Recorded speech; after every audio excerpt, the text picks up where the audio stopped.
Good morning, Fort McMurray, Wood Buffalo, and the rest of the world. You've tuned in to the Mac City Morning Show. I am your host, Elliot Pierre, and we're going to start the show off the same way we start every show off, with a moment of gratitude. I know you could be doing a million other things with your time, so the fact that you're spending with us truly does mean the world to me, so thank you. On that note, Tanner, hit him with the intro. How's she cutting me, loves? You're listening to the Mac City Morning Show.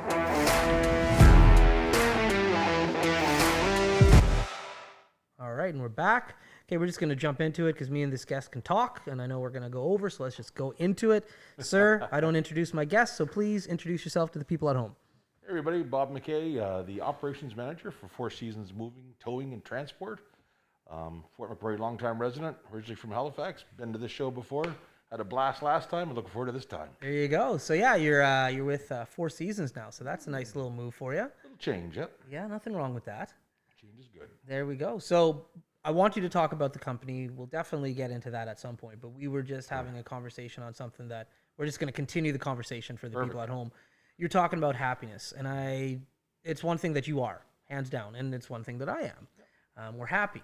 And so let's just continue that theme because I think it's an important one in Fort McMurray because a lot of people do kind of measure their happiness level based on their bank account, unfortunately, which I get it. You got to have some money. Like, money's stressful. You got to pay your bills. But that's not the definition of happiness. Can't be.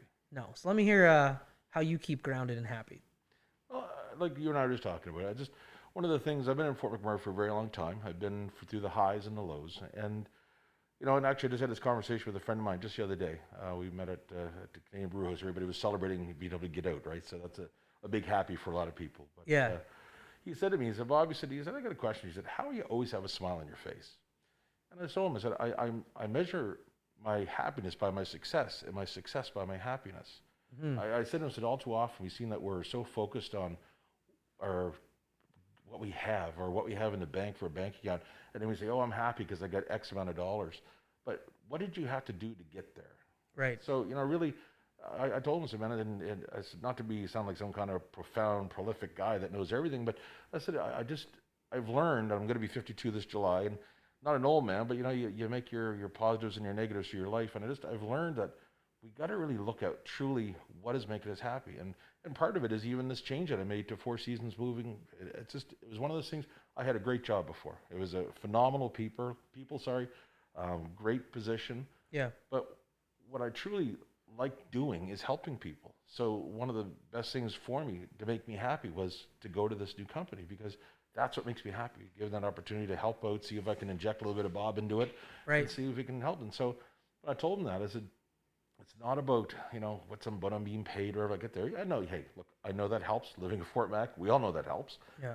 But we do truly have to look at how we feel at the end of the day. And when we're sitting on the edge of the bed in the morning, how do we feel? But before we do that first, are we standing up because we want to, or are we standing up because we have to? That's right. That's right. Yeah. That's a big one. Like, I wake up every morning. I'm pumped. Yeah. Legitimately. I'm excited. Like, there are days where you wake up and you're like, I'm still tired I got to do stuff. I'm not saying like I wake up on top of the moon every day in regards to what I have to get done. But I'm excited that I'm up and I'm excited for what's about to transpire. Absolutely. And there's so many. One thing that drives me nuts, and it's just so common, is people are like, oh, I just can't wait for the weekend. And that's like anytime anybody says that to me, like, whoa, the weekend's only 2 days. Your week is 5. Like, you can't be wishing away your time. Yeah. Like, if you're wishing away 5 days out of your week, you need to reevaluate what you're doing and start to enjoy those 5 days. Don't like go through life wishing time away for the weekend. Oh, it's a statement that just drives me. It is true, man. Because like I say, again, 52 this July. Yeah. And a lot of days I don't feel like I'm 52. I tend to want to still celebrate and enjoy life, right? Yeah. But I tell my kids, because my daughter, she just turned 20, and my son's 28. And I just tell them, like, it's amazing. I remember 20, and it just like gone. Right. It's that quickly. And I even look at this week. Yeah. Like today is June 15th. Yeah. Like, I mean, it's like, where did half the month go? That's right. So it is like, we do have to celebrate the day. The day. Where'd half the year go? Yeah. Yeah, exactly, brother. Yeah. So I mean, that's what I mean. Like, it's just like I hear the same thing. Now, mind you, I am a weekend camper, so there is things I look forward to on the weekend. Correct. But I would never say I want to get rid of this week to get to that. That's because, right. Because of the fact, like, when we're done here today, I'm going to go back and I'm working with my crew, working on a few things on how to train and stuff like that. So, yeah, no, it is learning, man. When I sit at the edge of the bed, I got my 2 dogs there, but it is. I get up with vigor and I'm ready to go, right? Yeah, So, yeah. that's it. Yeah, no, the wishing away. It's crazy. You can look forward to the weekend. Yeah. Just don't wish away your time. 100%. Don't wish away your time. How often does kids, like, you look at teenagers, I can't wait till I turn 18 so I can, drink. Or, That's right. or That's right. It's so funny because both my kids, when they turned 18, well, especially my son, when we came out from Nova Scotia, he arrived here 18 years old, and Yeah. in Nova Scotia, it's 19. Oh, So he told his buddies back home, look, man, and he had the crappiest kind of beer you could ever have. I forget what the brand was, like $8 for 12. But anyway, he was all excited. But I know often in their teens, we wish our life away. Right. Right. But, I think as we get more mature, we got to realize that time is a gift. Yeah, that's it. It's finite. It's long, but you got to enjoy every second. I remember when I turned 18, my dad's not a drinker. He does not like the booze on the set. Yeah. He's not a drinker. So when I turned 18, I was like, I'm going to the bar. Yeah. And he's like, no, you can't go to the bar tonight. We're going tomorrow. I said, where are we going tomorrow? He's like, Edmonton. I was like, why are we going to Edmonton? There was no reason. There was no reason. Go to the bar. He just didn't want me to go out. So Yeah. he's like, we're going. I was like, well, you know what? I can do both. And he was just like, all right. So my birthday's in February. Yeah. So the next day, I go out, bought some pizza, partied up for my 18th birthday. Yeah. And the next day, he wakes me up promptly at like 7 o'clock. Hey, it's time to go. I'm not ready to go. So we get in the car, and I'm dressed for February weather. I'm dressed warm, winter jacket, all this stuff on, right? We get in the car. This man, he cranks the heat. He's going to booze right Oh, out of you. man. Yeah. And then he's a fast driver on a good day, or on a bad day. So he just, boom, accelerates. I'm in the back of my seat. And it was the roughest ride to Edmonton I've ever had. I'm like, Dad, can you like slow down, maybe not hit the brakes so much and turn down the heat? He's like, I will do none of the above, and you better not throw up. Hope last night was worth it. You will pay. Yeah. So that's my 18th memory of Fort McMurray, Alberta. But yeah, it's crazy when you live out of province though. Yeah. Like another drinking story. My parents are gonna love this episode. I'm 18 and I've been drinking in Fort McMurray, and we went to Toronto for the Donaire Open, the Rogers Classic, tennis. Yeah. And I'm so excited. I'm with my cousins, and then I can drink now. And I go to the beer garden. I'm just like, hey, can I get like 8 beer for me and my family? And the guy's like, yeah, sure. I need to see your ID. So he pours it all out, and I show him my ID, and he's like, dude. I'm like, what? He's like, it's 19 here. I'm like, oh. So then with my tail behind my legs, I have to go walk back to the seats and get my mom. And my mom's like, okay, he buys the beer. I'm like, that 1 year. Yeah. It's a tough one. It is. I guess to share my final drinking story, I've always been a big guy. As a lot of your viewers can see, I'm not a small man. I'm 6'4", a little over 300 pounds. I've always been a big dude in football and stuff. And so anyway, I used to get into bars from 16 on and never questioned. Right. My dad always said to me, he said, Bob, he said, there's one thing to remember. If you ever get in trouble, call me. Right. And there's one time I was 16 years old and I was at a bar downtown Halifax, and I was done. I was done like dinner. Yeah. So the point that the bouncers wouldn't let me back in. It was that bad. So I called my dad up, and God love him, 3 a.m. He comes and picks me up on the side of the road on Goddardson Street. That's awesome. And gets me home. Next morning at 6 a.m., wakes me up. Sausage, bacon, eggs, and heavy butter. Like he had all the greasiest foods for me and stuff. And I'm like, what the heck are you doing here, man? And he says, you'll learn, son, that greasy food helps. Yeah. And I was like, that was kind of my first lesson learned by Dad for drinking. But that's it's good. I'll never forget that because God love him. He was there. We were going across the McDonald Bridge, going from Halifax to Dartmouth. Yeah. And I had to get him to pull over on the side of the bridge for certain reasons. Yeah. That's Check awesome. out the view. Check out the view. There we go. That's right. Yeah. So it was just funny. I mean, it's just funny how things are. But it is. Good lesson. Good lesson. Now, you just said something we've never spoken about before, because and you are a big man. There's no doubt about that. We've never talked about you in sports. Yeah. That was years ago in high school. What kind of sports did you get into? I was a football player. I was a linesman on the football team there. And actually, it's kind of a funny story. I got, again, I was always a big dude. In high school, I don't know, I remember my mom told me I was in grade 7. And I was this little dude. Like I was like maybe 5'1", blah blah blah. Anyway, within a year, grade 7. yeah. Oh wow. But within a year, I went from 5'1" to 6 foot. Wow. And then so anyway, we went through junior high, then got to high school at Prince Andrew High School. And I was just walking down the hallway, and the coach just grabbed me. He said, young fella. I said, yes, sir. He said, do you play? You do anything? I said, not really, man. Like I'm not in any sports or anything. I'm not really. And he said, I need you on the football team. So anyway, Yeah. I did. I joined, and literally one of our rivals was Dartmouth High School. Mm-hmm. And there was a picture, and I wish I could find it. My mom has the clipping of it. Anyway, I'm literally running down the field, and I got 2 guys hanging off me as I'm running. Oh, that's and awesome. It was in the Chronicle Herald newspaper there, and it was just hilarious because my mom showed it to me years ago again. She said, "You remember this?" And like, cause these guys, like, here's this guy, and at that time I was 6'2", 6'3", and these guys were like little dudes, and they're literally hanging off me. So I loved it. I played it only because, like I say, I'm not a sports guy. I don't watch sports on TV. I'm not into it. Some of my friends, man, they could tell you how many times an athlete pees a day type deal. That's right. That's right. I like watching just to watch. Right. But yeah, that was my kind of foray into the sports back then. And I played soccer a bit like that there. Okay. Goalie is a soccer. Yeah. I was in soccer. But other than that, though, that was kind of my foray into the sports world. But my kids, I always said, look, you want to get into it, have at her. But it's not your thing. I couldn't maintain this girlish figure if I played sports, right? There you go. I had to stop. Speaking of your girlish figure, we are hanging out this weekend, and you have something that's going to be horrible for that figure of yours. You are making Donairs now. Yeah. You got a spinner on the go. Yeah. Let's talk about this. So my wife for Christmas bought me my own commercial Donaire spinner thing you see in the local pizza shops. And, so being a guy from Halifax, I had that desire, that need for the good old Halifax Donaire. So anyway, I dove into the experience there weekend before last, sorry. Yeah. And I make my own Donaire meat, make my own Donaire sauce, and so sweet sauce. I'll make my own. And it's funny because a friend of mine said to me, he said, Bob, that's probably one of the hardest things to do. So it literally took me a half hour. Yeah. And because the main ingredients is we use carnation evaporated milk, sugar, garlic, and vinegar. Okay. And literally the vinegar, just putting in like a half a teaspoon every time, and all of a sudden I was just with myself and my wife, and all of a sudden just bam, that was it. It was like, that's Halifax sauce.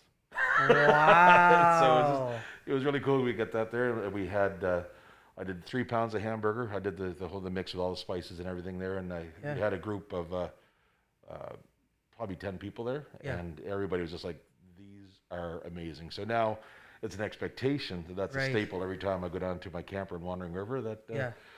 So I even had requests, could you save some and bring it back to Fort Mac when you come back? And I've made a commitment to a few people that I am. Okay. So I'm going to try different things. We're going to try this week here. I'm mixing pork with ground beef. Then I've done the next thing I looked up doing a chicken one. So yeah, it's going to. Nice. I want to try this and do it. Nice. But a lot of people don't realize I love to cook. Yeah. And I love just to experiment and just the experience of cooking. And it's then the joy you see in people's face when they taste something really good. That's right. That's right. But yeah, the Donairs was. I had everything, man, because I think about it. I bought a commercial griddle, and so literally I take the pita bread, put it in the water, put it in the grill, put the cap over top, let it steam the bread, and everybody's like, "Man, this is dope." Yeah, no doubt. It sounds like we need to come over for a mealer. Oh yeah, we're definitely gonna make the trip. All of these industrial grade cookware. Yeah. So you were making Donairs. You're not putting it on pizza yet. You haven't. We went down to Costco. We saw they have that little, the propane brick pizza oven thing. So yeah. I was like, no, because I do have. You might have saw too on my Facebook. I got that new tent that I built. Yes. And so it's 13 by 26. So we got to. Now I have the area to set up a whole outdoor kitchen. Yeah. No, I'm coming out. Industrial outdoor kitchen. Yeah. It's pretty sweet. Yeah, it is sweet, man. It really is fun. Halifax does have banging Donairs. I have to say, like, I love Fort McMurray, Joma's. That's my go-to. Oh yeah. Cosmos, love Cosmos. Oh, yeah. Like all the groups here, they do a great job. They do a great job. But there's something about the Donaire meat in Halifax, especially when you go to Pizza Corner. There's a place on Lady Hammond Road. It's called Bash Delaney's. Okay. So Bash's family was actually the first ones, but I understand. I might be wrong, but what I understand is they're the ones that actually brought Donaire meat to Halifax. Oh, okay. And he initially used to do a mix of lamb and beef. Yeah. But everything he does is just amazing flavors. Right. And they have a show at Christmas time in Nova Scotia. It's a kind of fundraising. It's called Christmas Daddies. Yeah. And every year he does this ginormous pizza, Donaire pizza. Yeah. And for people to raffle off, whatever. But yeah, his to me in Nova Scotia, being from there, is the best, hands down. Yeah. Okay, good. Yeah. No, it's good. But I will say this, Fort Mac sweet sauce is Halifax can't touch Fort Mac sweet sauce. Period. Sorry, Halifax, can't do it. But if I could combine those two, I'll have to. so good. You'll have to sample. I'll sample yours. On that note, didn't you bring out sweet sauce to the East Coast? I did. I wasn't going to tell that story, but I did. So I used to travel a lot for work to the East Coast. And listen, Halifax has great Donaires. And Donaire pizza I love.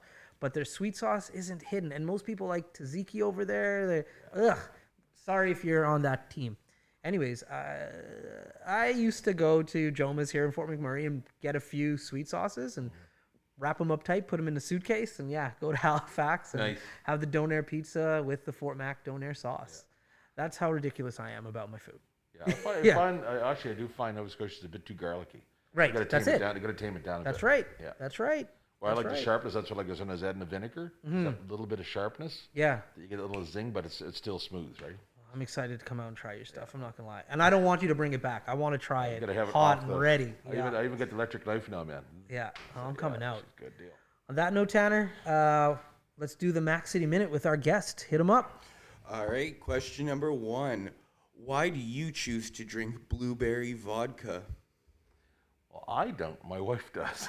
How do you get these questions? Yeah, I don't know, but my wife, she is a hardcore. I forget the name. It's a Russian blueberry vodka. Okay. She is hardcore in it, water and ice and that there. Would it happen to be Stolinchnia? It is. Damn. This guy's wow. Question number 2. What is something that gets you excited to wake up in the morning? Something that gets me excited in the morning is my dogs. Because they're, I tell you, man, for the cheer squad, when I wake there, the two of them looking at me, they're just so excited to see me awake. Yeah. And I would dare say, man, at that moment, that truly is that's my happy spot right there. Because these little dogs are so excited to see me up. So, yeah. There you go. Question number 3. What was your favorite part of going to Las Vegas with Uptown Dance? The best part was actually the experience of walking down the street with 2 beers in my hand. And there's a store there you can buy 2 at the ABC store. Right. You can buy 2 tall boys for $5. Right. I felt like I was in heaven walking down the sidewalk carrying 2 beer. God love the kids. They did a wonderful job, but I was happy with my 2 cans of beer, double fisting. It was awesome. Simple things in life. Yes. Question number 4. What is your go-to late night snack when you're out camping? Camping is definitely the hot dog over the fire or grilled cheese sandwiches. We got these little cookers over the fire. Nothing better than having a good fire roasted grilled cheese sandwich. I've never had one of those. Oh, buddy. Oh, they're good. That'll be the other thing. Donaire meat and grilled cheese over the fire. All right. And your final question, if you could camp in one place, where would that be? You know what? My happy space truly is Wandering River. The cool thing is that it's 2 hours away. So it sounds far, but it's not. So if something does happen, I can come back. That's right. But it's far enough away that you say you're not home. That's right. And just, again, you guys will see when you visit me, I have quite a little utopia built there. Yeah. And mind you, I have camped all over. We've camped all over Canada. And truly, but the experience of this, the friends we have there and the acquaintances we made and friends we've made down there, I wouldn't camp anywhere else. There we go. Those have been your 5 questions. Thanks, brother. We're running out of time, but before we go, I got to talk about this grilled cheese. So I don't know if you've seen the movie Chef. No. You've never seen the movie Chef and you love to cook? Oh, man, you need to go home and watch Chef with Jon Favreau in it. It's an amazing movie. And John Leguizamo, I don't know if you know who he is. He's a classic old school 90s comedian. Anyways, great movie. But in this movie, he makes a grilled cheese sandwich as a chef. And so I went and I looked up. It looks amazing. To make this grilled cheese sandwich, you need to go out and buy $50 worth of cheese. And it's like a whole bunch of, I didn't make it as good as he did. I have no doubt about that, but it is delicious. So I'm a big grilled cheese guy, but I didn't ever even thought about making a grilled cheese over So what we do is we use Campfire. They have a thing, don't they? Yeah, we have it's a cast iron sandwich press. Okay. So it's on a handle to hold over the fire, but we use we butter both sides of bread. Yeah. And then we put habanero cheese in. Then we put 9 to the 10 a little bit of bacon in there, and then some more cheese on top of that. Okay. Let her sizzle, man. And as you're sitting there, you hear that over the fire. Oh And man. then you take it out and you drop it. It's just, and then you get the flavor of the wood and everything in there. It's just Wow. tremendous. It is. It's so funny because my wife will not eat a grilled cheese sandwich off the pan, but she will eat them off the fire. Wow. Yeah. You can't tell at home, especially because this mask is on. My mouth is watering. So we got to make that happen. Yeah. All right, Bob, we're at the end of the show. Woo, woo. I know. Thank you very much for coming in again.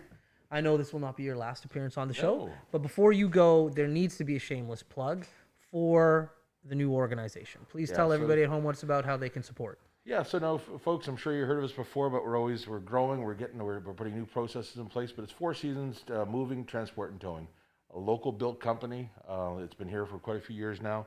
I joined the team there. I'm injecting, like I said earlier, injecting a little bit of Bob into it, and I'm running the operation there now for the company. So you're going to see some dramatic new improvements, some changes. We're very proud to tell everybody that we're just been core certified, which means certificate of recognition for our safety model, safety standards. We're doing a lot of things, and I'm very excited about it. So like I say, I invite you to visit us we're on Facebook, both the moving and the transport and towing are on Facebook. Look us up there, but yeah, and like I say, I'm really excited to be there. Like I say, because the cool thing is it's kind of like that piece of clay that I'm really molding. Yeah. I want to take them to the next level. So, we're a local company. Help support us. That's what we're all about, right? There we go. Sweet. Four Seasons Moving and Transport. All right. Well, Fort McMurray, Wood Buffalo, and the rest of the world, that's been another episode of the Mac City Morning Show. Thank you so much for tuning in. It really does mean the world to me. Hopefully you're having a great day, and we'll see you tomorrow. Peace. I said this. That's another Mac City Morning Show done. It's so ballistic!